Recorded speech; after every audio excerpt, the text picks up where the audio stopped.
Hello అందరికీ ఈరోజు నా డే రొటీన్ అయితే మీతో షేర్ చేసుకుంటాను. ఈరోజు మార్నింగ్ జీరా వాటర్ అయితే బాయిల్ చేసుకొని తీసుకుంటున్నాను. ఈరోజు బ్రేక్ఫాస్ట్గా రాయలసీమ స్పెషల్ ఉగ్గాని అయితే చేస్తున్నాను. ఇందులోకి ఆనియన్స్, మిర్చి, టొమాటో కట్ చేసుకుంటే సరిపోతుంది. ఇందులోకి ఆనియన్, మిర్చి మంచిగా ఫ్రై అయ్యాక టమాటో కూడా అయితే వేసుకొని కుక్ చేసుకున్నాక ఇంకా బొరుగులు అయితే ఒక 10 to 15 మినిట్స్ వరకు అయితే సోక్ చేసుకోవాలి.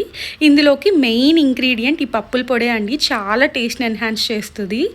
అండ్ రాయలసీమలో ఉగ్గాని, బజ్జీ అంటే చాలా ఎమోషన్గా ఉంటారు. టేస్ట్ కూడా అయితే చాలా బాగుంటుంది. ఇంకా బ్రేక్ఫాస్ట్ అయిపోయాక మా పాపను కూడా అయితే బాత్ చేయించి రెడీ చేశాను. మేము అనంతపూర్లో ఉంటాము. నా లైఫ్ స్టైల్ వ్లాగ్స్ మీరు కూడా అయితే చూడాలనుకుంటే మన ఛానల్ని తప్పకుండా అయితే చెక్ చేయండి. ఛానల్ కింద లింక్ అయితే ఇస్తాను, ఒకసారి చెక్ చేయండి.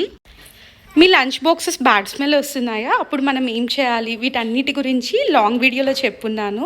Thanks for watching.